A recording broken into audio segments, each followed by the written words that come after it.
c'est la célébration qu'il utilise le plus souvent après avoir marqué un but, que ce soit en club ou en équipe nationale. On peut voir la silhouette de Messi levant la tête et pointant les deux index vers le ciel. En réalité, il rend ainsi hommage à sa grand-mère décédée depuis longtemps. Quand il était petit, à cause de sa petite taille, personne ne voulait jouer au football avec lui, mais sa grand-mère s'est adressée à lui. Vos vas a ser el mejor jugador del mundo.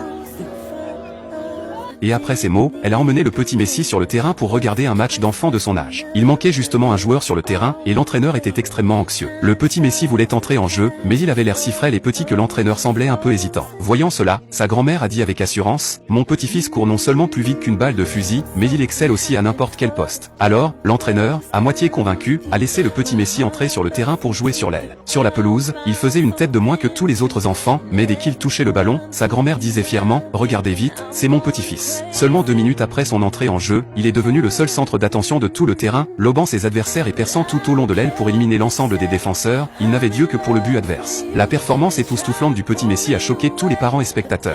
Dès que ce tout petit garçon recevait le ballon, c'était comme une divinité descendue sur terre. Il brisait instantanément le marquage de 3 joueurs, s'approchant du but balle au pied avec une vitesse que personne ne pouvait rattraper, avant de décocher une frappe puissante.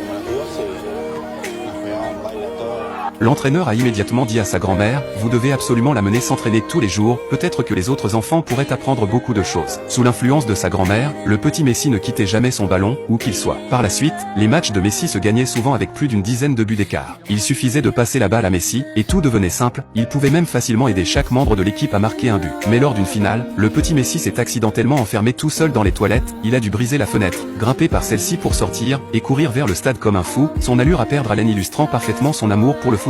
Mais lorsqu'il est arrivé, il ne restait que 20 minutes de jeu et son équipe était menée 0-2. Dès son entrée en jeu, il a immédiatement renversé la situation, avec des dribbles d'une grande finesse et une technique écrasante. Avec le ballon, il ressemblait à un maître d'arts martiaux, agile et insaisissable, bondissant sur la neige sans laisser de traces. En l'espace de 20 minutes, avec 3 buts consécutifs, il a aidé l'équipe à renverser la vapeur pour s'imposer, et est reparti avec le prix du championnat, un tout nouveau vélo. À son retour, son père, regardant la vitre brisée, a simplement esquissé un léger sourire. Juste au moment où sa famille pensait que Messi pourrait s'acheminer sans encombre vers une carrière professionnelle, le destin lui a joué un très mauvais tour. Comme il ne grandissait plus du tout, ses parents l'ont emmené consulter, et le médecin a diagnostiqué que Messi souffrait de nanisme. Messi ne savait pas ce que cela signifiait, il ne se souciait que d'une chose.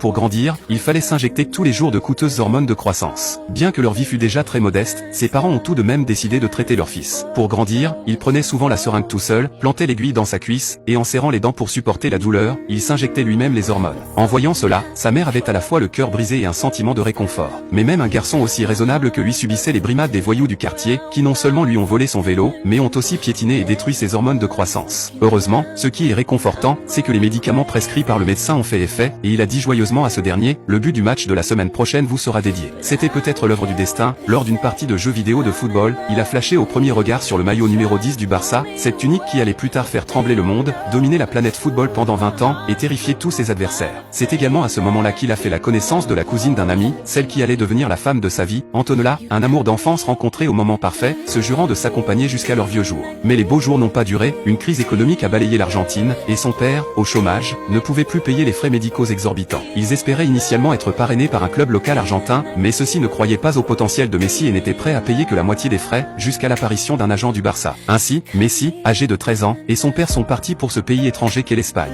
Nouvellement arrivé, le garçon de petite taille subissait silencieusement dans le vestiaire les moqueries verbales de ces jeunes prodiges. Cependant, il n'a fallu qu'un seul match d'entraînement pour que leur opinion sur Messi change.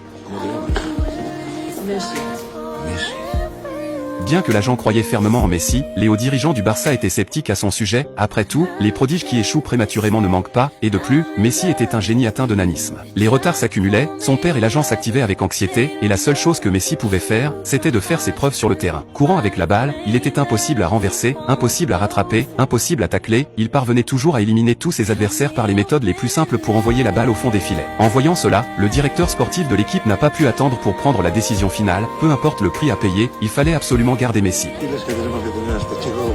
C'est ainsi que la carrière blaugrana de Messi a officiellement commencé, bien qu'il se soit fracturé la jambe dès son deuxième match. con la lesión y todo eso costó un poco, pero ahora por suerte ya estoy bien. Seul dans un pays étranger, de nature introvertie, il s'isolait souvent en solitaire pour se faire ses injections en cachette dans le vestiaire. Mais l'or finit toujours par briller. 3 ans plus tard, l'année de ses 16 ans, repéré par l'entraîneur de l'équipe première, il a foulé les pelouses de la Liga, le championnat de première division. Les supporters patriotes argentins, apprenant la nouvelle, ont immédiatement recommandé Messi au sélectionneur de l'Argentine en lui glissant une cassette vidéo. Mais le sélectionneur, n'ayant jamais entendu parler de cet illustre inconnu qu'était Messi, est entré directement dans son hôtel. Cependant, lorsqu'il a visionné la vidéo de Messi en train de jouer chez lui, il a été stupéfait et a tout de suite appelé la fédération de football. Il fallait impérativement recruter Messi. Necesito que me consigas a un pibe que vive en Barcelona que se llama Lionel Messi, ¿entendiste?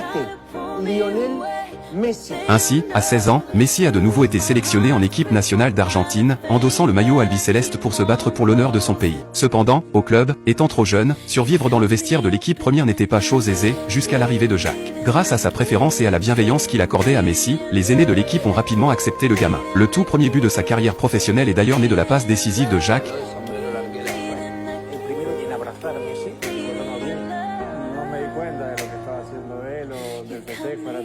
Et au moment où Jacques l'a pris sur son dos, c'était comme le présage d'un passage de témoin entre deux générations de rois du football. Ce geste a porté, par la même occasion, l'été radieux d'innombrables jeunes passionnés de ballon rond. Par la suite, avec l'aide de Jacques et des autres vétérans, Messi a pleinement exprimé son talent sur les terrains de la Liga. Que ce soit contre le Real Madrid, surnommé le vaisseau galactique, contre le Big Six de la Premier League, réputé comme la meilleure ligue du monde, ou contre la Juventus de la Serie A, autrefois appelée la petite coupe du monde, tous ont été écrasés par l'irrésistible jeune Messi. Avec le déclin de Jacques, l'intégration d'Iniesta et d'autres, et l'arrivée aux commandes de Barcelone d'un Guardiola pas encore chauve, à 21 ans, il a été officiellement couronné comme le nouveau roi du Camp Nou. Des dribbles parfaits, une explosivité de balles de fusil, des frappes imparables, une vision de jeu d'aigle.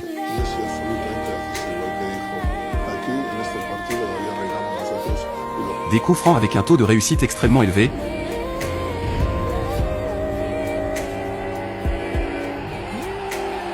Il a mené le Barça à remporter trophée après trophée, et à remporter cette Ballon d'Or, une première historique.